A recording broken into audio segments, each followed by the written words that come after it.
for those of you who don't know me, for those of you who don't know me, which I highly doubt anybody does, I'm Gene Kamarmi, and I'm the educational director for the Camera Club. So I'm the guy that coerces people into teaching some classes, and if anything goes wrong, it's not my fault. Somebody else. But no, seriously. And some of the activities that we have are educational, but they're above and beyond. And you're here today for one of those above and beyond activities, our speaker series. It's really incredible. You know, we're the largest camera club in the country. I haven't found anybody. We're running about 800 members right now, and I have not found a camera club notice anywhere online where they have more than 800 people. So we are pretty big time, to say the least.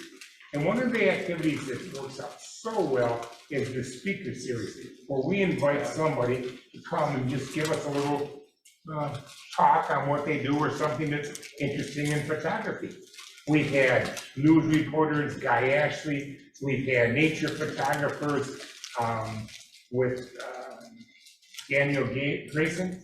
We've had, last year we had a lady that produces commercial videos and does fine art photography. So we've had a real gist of stuff. But today we have Holly. Sure.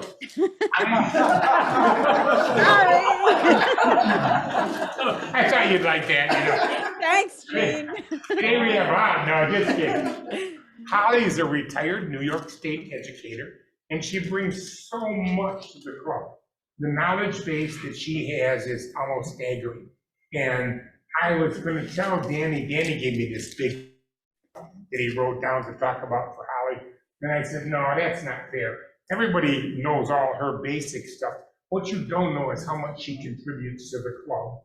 And today she's going to share a myriad of things with us in terms of how we're doing some of the multimedia, how we're doing some of the Zoom, and some other activities. But if I had to describe Holly before we start today, if anybody is the heart and the soul of the Camera Club, it's Holly.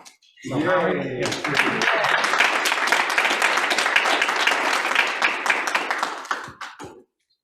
Gene, thanks. Don't know what to say to that. But thank you. Thanks everybody for coming. I'm really pleased to see so many people in person. That's great. And if you are attending by Zoom right now, I think we've got 15 Zoom participants. Please click off your microphone unless you have something real important to say. And in your view, my view's in the upper right corner. It's probably a lot easier if you pick speaker. So there's one little tab. So one speaker is talking and you don't see everybody. It might be less distracting for you than doing a gallery view. But I will say Brian and Susan Lavender are manning the controls over there, and they've done a great job both setting up and fixing things so other people can set up for other Camera Club events with Zoom, like the hybrid Zoom, which is you've got some people in the room, you've got some people at home on their laptops or whatever. You should be able to see most of this presentation on YouTube a few days after we have it, except for one of the movies that shows children. So we don't put that on YouTube, but otherwise we do, just to respect people's privacy. And November is the month for gratitude, and the Camera Club, as Gene said, has been big in my life. I assume it's a real social thing for all of you. That's where your friends are, and coming by Zoom or in person, you can see them. So I want to thank the whole board who works hard with that club and the club membership. And Danny Valenzuela couldn't be with us today, but he was officially elected official president just our last board meeting. So when you see Danny, give him a big thanks for taking the helm on the Camera Club. And Phil Rock is also there working with the technical aspects and getting the equipment set up and putting it on wild apricots so people could register. So I wanted to thank him. The other thing that Jean mentioned was multimedia SIG. The multimedia SIG has kept going all through the COVID thing, and had meetings and had people involved. And Jean originally took the helm, and then Grace Pitzer took the helm of that. She's our current leader of multimedia SIG. But it's been a real good thing for those who go to it to learn how to do these videos. And we want to share that with you today, how to do the Zoom. And one of the members of that, Barb Woolard, is here with me, and she's going to co-present on what is Zoom. Those of you obviously who are here on Zoom can just block your video if you want and take a snack break, but we've only got a few very short videos on that. What is Zoom, and how do you do it, and why do you do it? What does it cost? How is it used? And to introduce that, let me introduce Barb. Say hello, Barb. To see such a nice group. I have been participating in the SIG, the multimedia SIG here at the Camera Club via Zoom. I'm in Indiana and only am in Green Valley for 3 months in the winter. So it's been a great activity for me to be able to continue participating and learning more about the photography and stuff. So welcome to all of you back in Green Valley. We're doing 2 short videos today. The first one is going to be about how do you set up a Zoom. Now, obviously, those of us on Zoom have already set up an account and all. But for those that aren't, haven't participated in a Zoom meeting, this short video will get you introduced to that.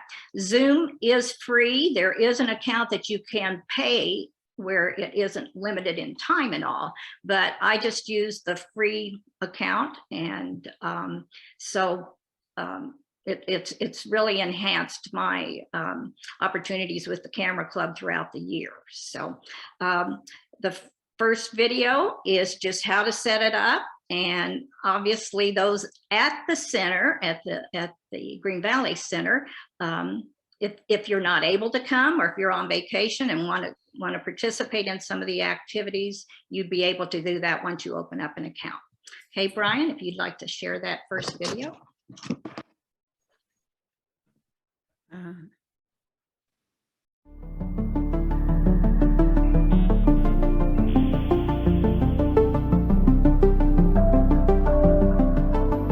Hey everybody, Debbie Travis here from your Clinton Township Senior Center.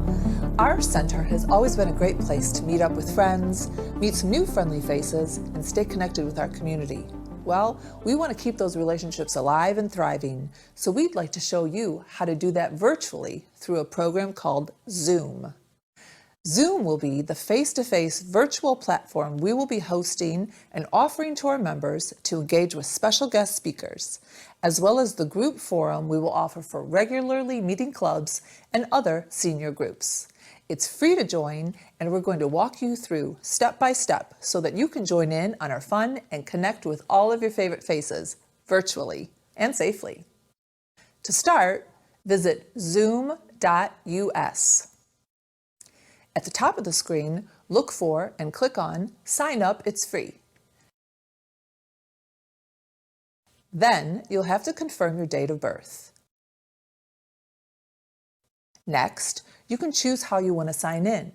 You can either create an account with Zoom from scratch or sign in with another pre-existing account you might already have, like SSO, Google, or Facebook. If you do have one of these other accounts, it's easier to be able to just use one sign-in.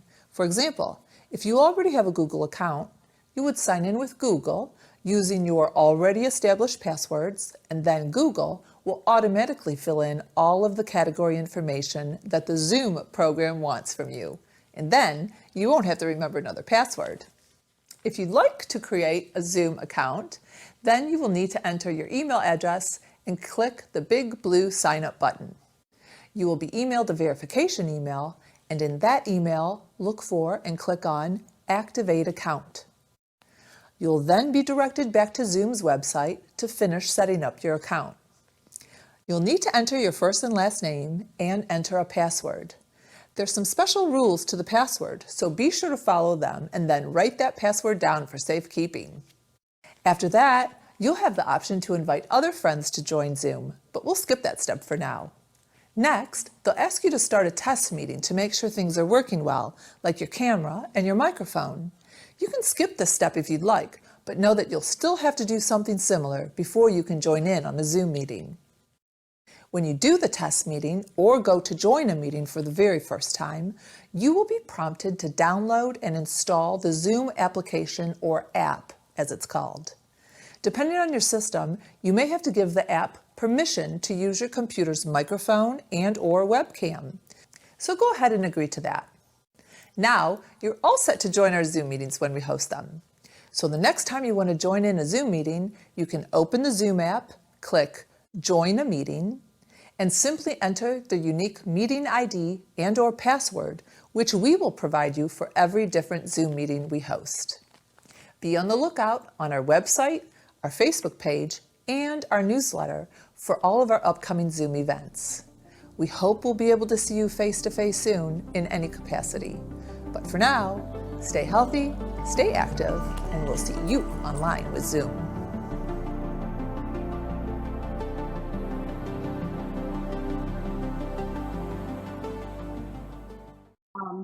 So it is easy to set up an account. And if you do need any assistance, there's several of us in the Camera Club that could assist you to get your account going and be able to Zoom with the group. The next video, short video that we're going to show today is one that explains the purpose of the meeting controls that appear on your Zoom screen. And those controls typically would be on the bottom part or top part of your computer. And you can do Zoom on tablets and on phones. So those icons may show up a little differently. This video will be showing how it would look on a computer. And just as a word of caution, just watch for the white dot, and that's where they're explaining where that control is showing on the screen. Okay. A participant's guide to Zoom. Zoom is a free video and audio conferencing option. Anyone can participate in a Zoom meeting using either the Zoom desktop application or through the Apple or Android mobile applications. If you've never joined a meeting before, we recommend installing the application before the meeting begins. Visit zoom.us to get the application for your desktop or mobile device. Your host will send a meeting invitation. Use the link to join the meeting on your computer or phone. If you don't have a direct link but know your meeting ID, you can visit zoom.us and click Join a Meeting. This walkthrough will explain the basics of this simple and easy-to-use platform. Mute or unmute. This allows you to unmute or mute your microphone. You can also change the microphone and speaker that Zoom is currently using, or turn off your microphone entirely. Start or stop video. This allows you to start or stop your own video. If you have multiple cameras on your computer, you can select which Zoom is using, or select a virtual background. On the phone application, this is a simple toggle. Participants. This opens the participants window. Within this window, you can raise hand and get the attention of your host and see all of those involved in the meeting. Chat. Access this window to chat with other participants. You can view the text conversation of the entire meeting or chat directly with another individual. On the mobile version, the chat functionality is within the Participants button. Share screen. Use this button to start sharing your screen. You will be able to select the desktop or window that you want to share. Record. Use this to start or stop a cloud or local screen recording of the meeting. Note that this is only available if the host has enabled this function.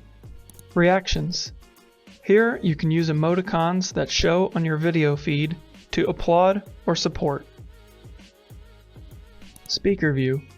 This enlarges the individual that is speaking, with other participants shown in thumbnails at the top of the screen. Gallery view. This shows all participants in evenly sized squares on a grid. The individual speaking's box will be highlighted. On the mobile version, you can swipe left or right to switch views. Leave meeting. This will end your participation in the meeting. Now that you understand the basics, get started by visiting zoom.us or searching the App Store to download the application. Set up a test call with a friend or family member and become familiar with Zoom's capabilities.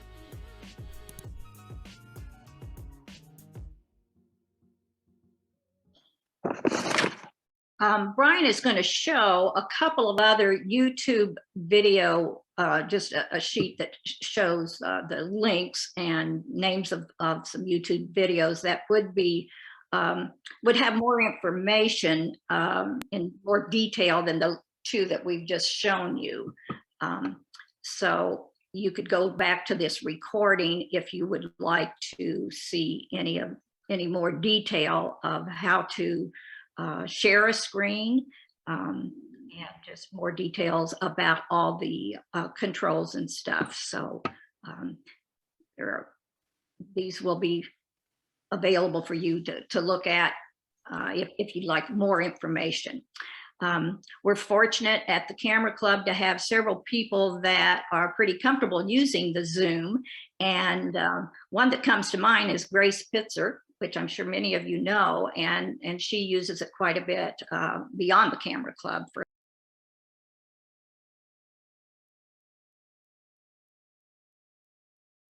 Barb, I think they want to get on with your show and see, well, okay, well, we've heard about that, but how do you use video and photos, since this is a Camera Club, in what we're talking about today, which is gratitude and how thankful we are that we have friends we can be with, and how can you use that to show your gratitude to somebody you visited? Yes. Recently, in the past year, I decided I'd start using some of my photography as a thank you note or a thank you video after we've done something with that couple or family or whatever. So this sample is something that we did this summer with neighbors, and it was a thank you note or movie to this couple for having us down. So Brian, you can show it now. He's eager to do that. I guess so.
Good story. Very nice, Barb. Very, very nice. What kind of reaction did you get from that when you sent it?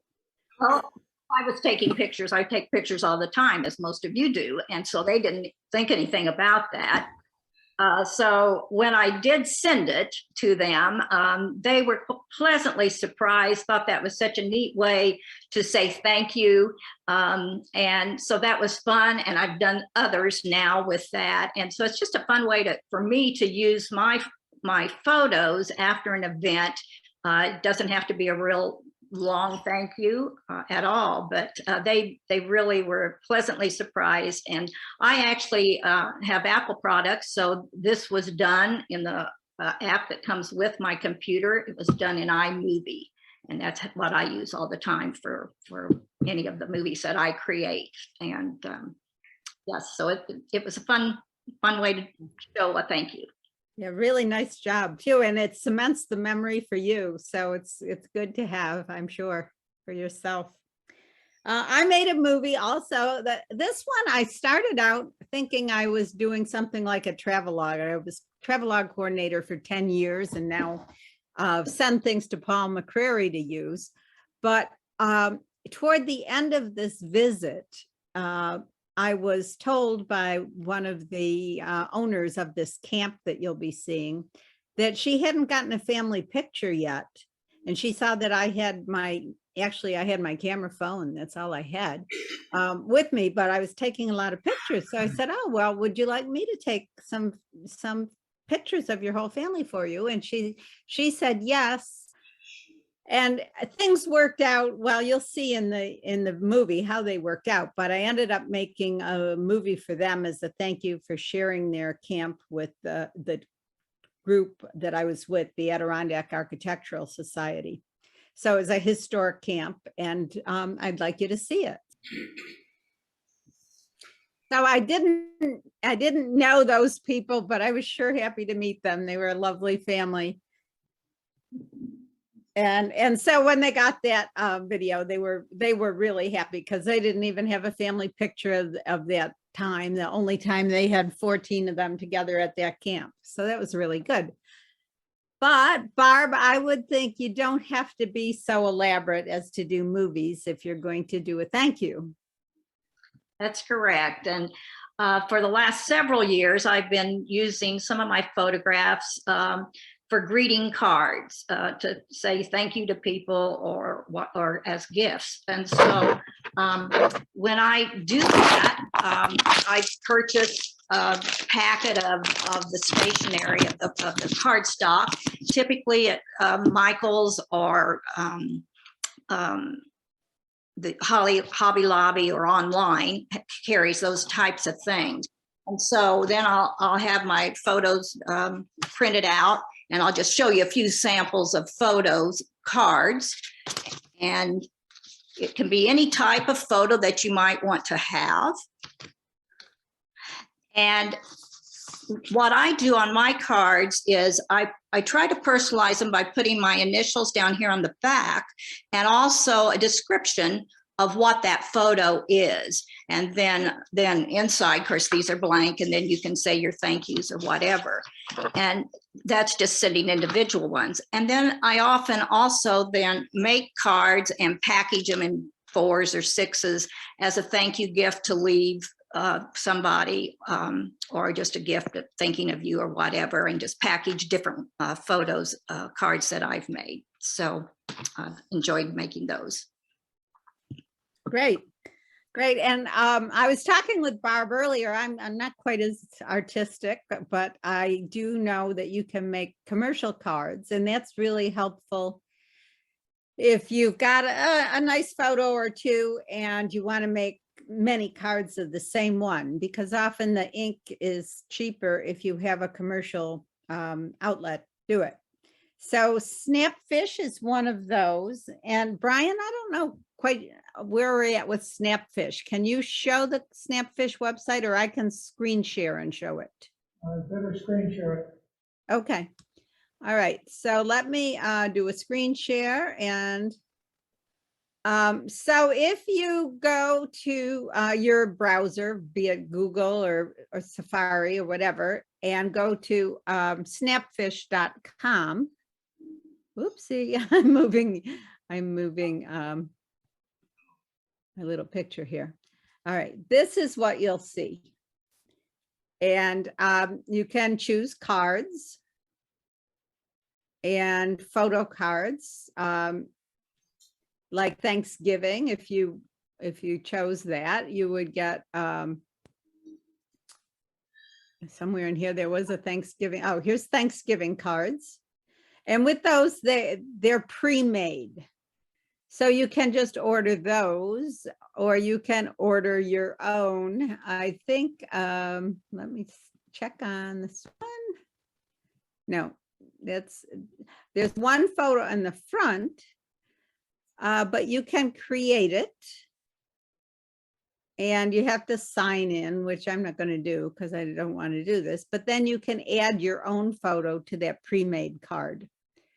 So those of you who wanted more coaching with that, we could do a class sometime on photo cards, but it's just a simple way to say, make 100 cards that you're going to use for, say, Christmas or whatever.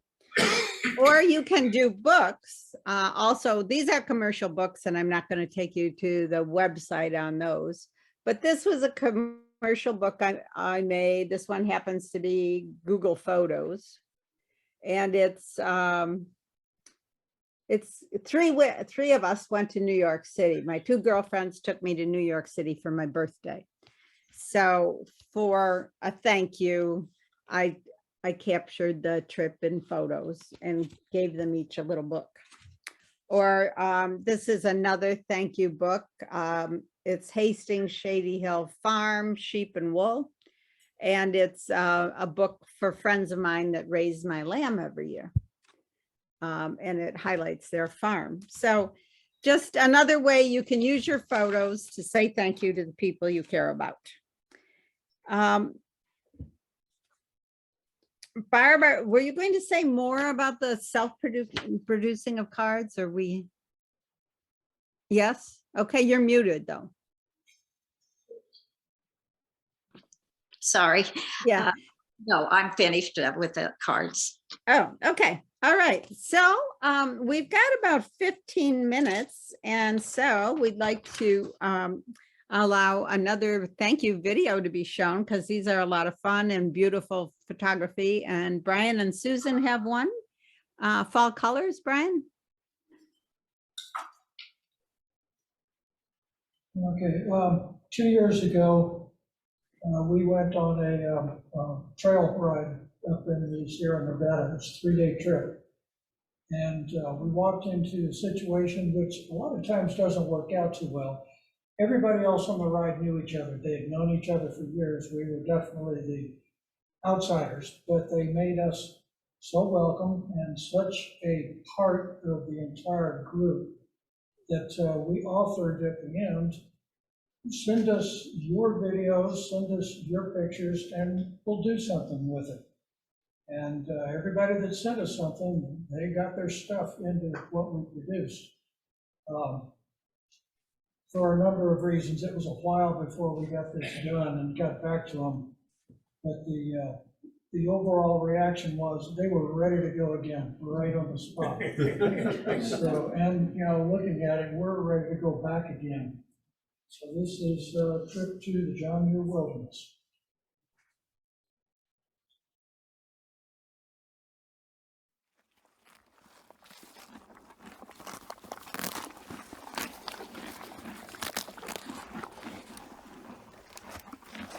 Horse eating grass. Because he doesn't care about the view.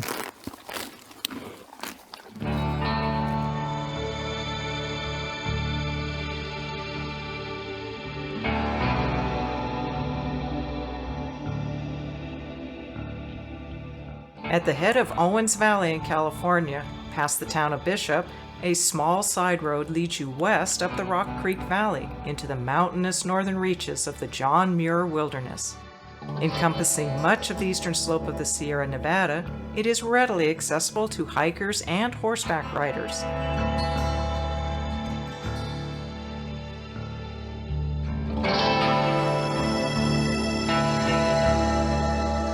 Our 3-day, 2019 trip into the wilderness was guided by the Rock Creek Pack Station, in business since 1947 and famous for their knowledge and expertise.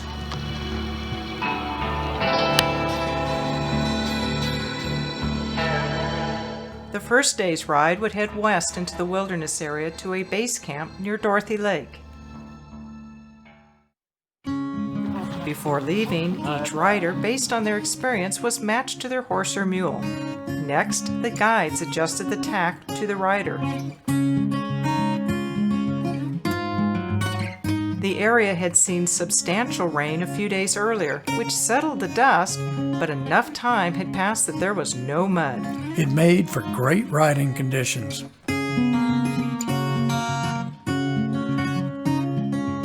The pace was relaxed, with plenty of stops for conversation and photography, while the horses supplemented their feed rations.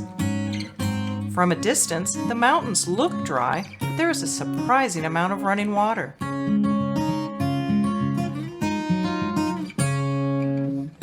Lots of cell phone photography on this trip. And a lot of really rough video, since this was all handheld, non-gimbaled footage shot on horseback.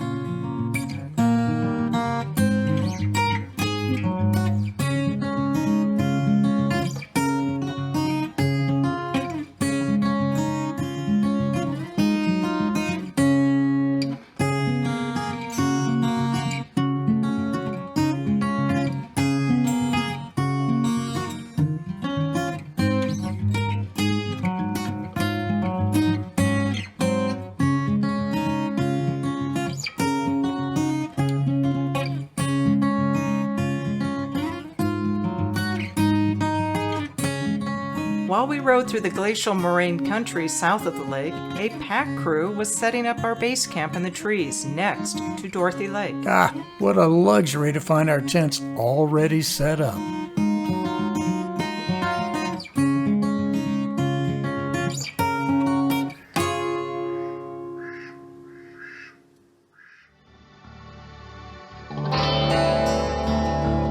Our second day would be a ride up to Tamarack Lake, at the head of the rugged glacial valley that backdropped the view of Dorothy Lake.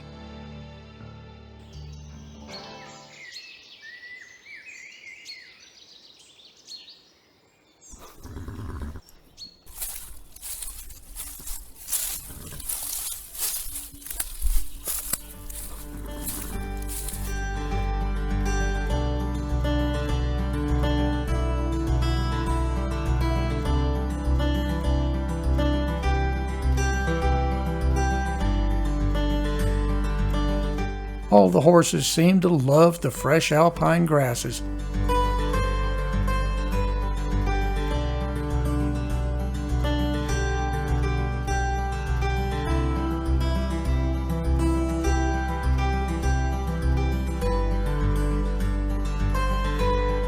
Sarah was our lead guide for the day as we left the main trail and headed up toward Tamarack Lakes.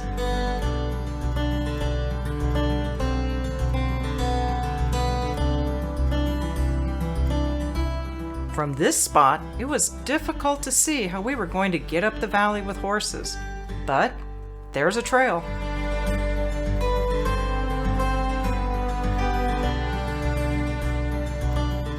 Around 11,000 feet elevation, you reach tree line.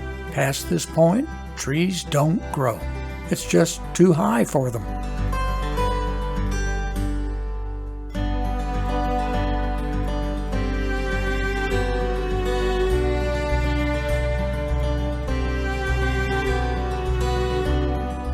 Tamarack Lake, at 11,560 feet elevation, is one of the prettiest places you can ever hope to see. And because it is difficult to get to, the only people who go there are the kind of people who will take care to leave it as they found it. Horse, still not caring about the view, probably thinking about his next meal.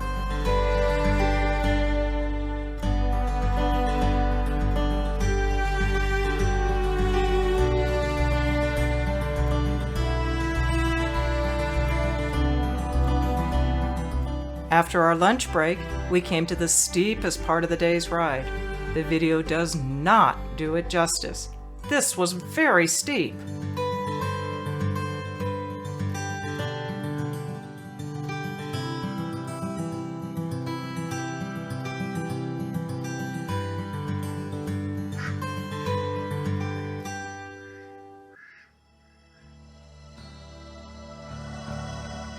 The third day would see us riding back to the pack station, but with a side trip to Francis Lake, a short distance up yet another glacial valley.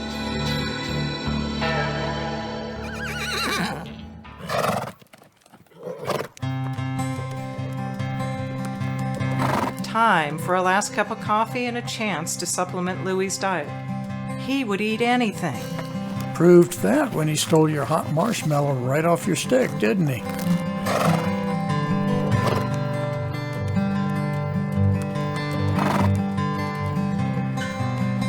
Back out on the trail, another leisurely morning with picture postcard weather. Once again, offered a choice between eat or drink. The horses usually ate. Even late in the season, mid-September, there were flowers to be found, while the leaves had not yet started to turn. Louis always kept an eye on the horses. Maybe he just didn't trust them. Finally, Francis Lake, another beautiful mountain lake in a spectacular setting, perfect for a leisurely lunch break and a last photo opportunity.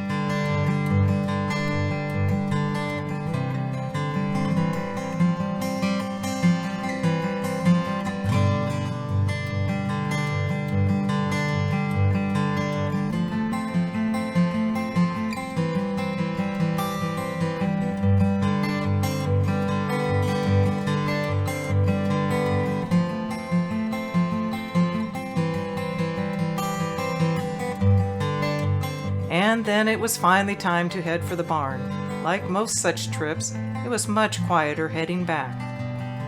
After giving us a break for the previous 2 days, the dust finally put in an appearance.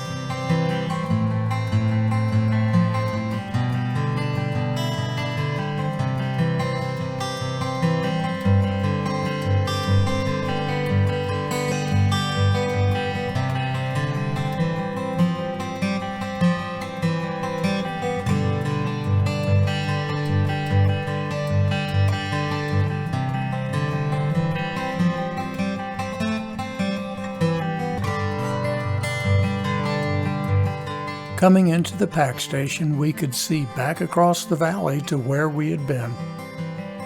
Along with the corral horses welcoming us back, there was also the owner, Craig London, who has spent every summer there since he was born in 1954. We can understand why.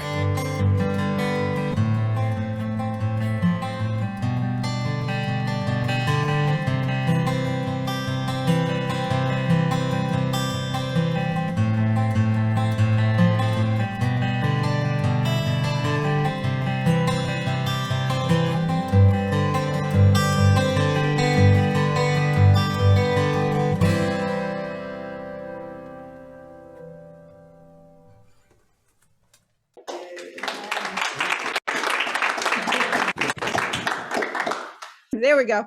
Very nice job. That was beautiful footage. The people who were on that trip must really treasure that. So I think that wraps up our show for today. We have a couple announcements. One, there is a travelogue coming up November 23rd. And I think that's going to be hybrid. Phil, do you have any more to tell us about that? It's gonna be hybrid, it's gonna be in this room, we're moving it. Okay, you're moving it to the Anza Room. So word of mouth out there, folks. Try to get people there rather than Desert Hills. Because Paul McCrary has put together a nice series of shows and he's looking for more. So if any of you have travelogues, usually they go 10 to 20 minutes. But check with him if you have something that's a travel video that you've made, and I'm sure he'd be interested. December 16th is our next speaker series. that'll be, again, I think hybrid, I hope. Kevin May is supposed to be our speaker, and that will be in person in Green Valley. Although he is going to be showing some video that he produced. There's a lot of field trips that Sue Rock has organized with her field trip crew. And so if you haven't gotten a chance to be with other people in the camera club and you're free to do that, now might be a good time to sign up. Anybody have any other announcements? No? Okay, well, thanks again to Brian and Susan and Phil for running all this, and Jean, and certainly for Claudia. I guess you did bring you did bring snacks, but I didn't get any. I'm sorry. My snacks are in the mail. Oh, okay. Okay. And Barb, thank you too very much. Goodbye, everyone. You can sign off. Although if you're one of the little producers of the show right now, you might want to stay on for a minute.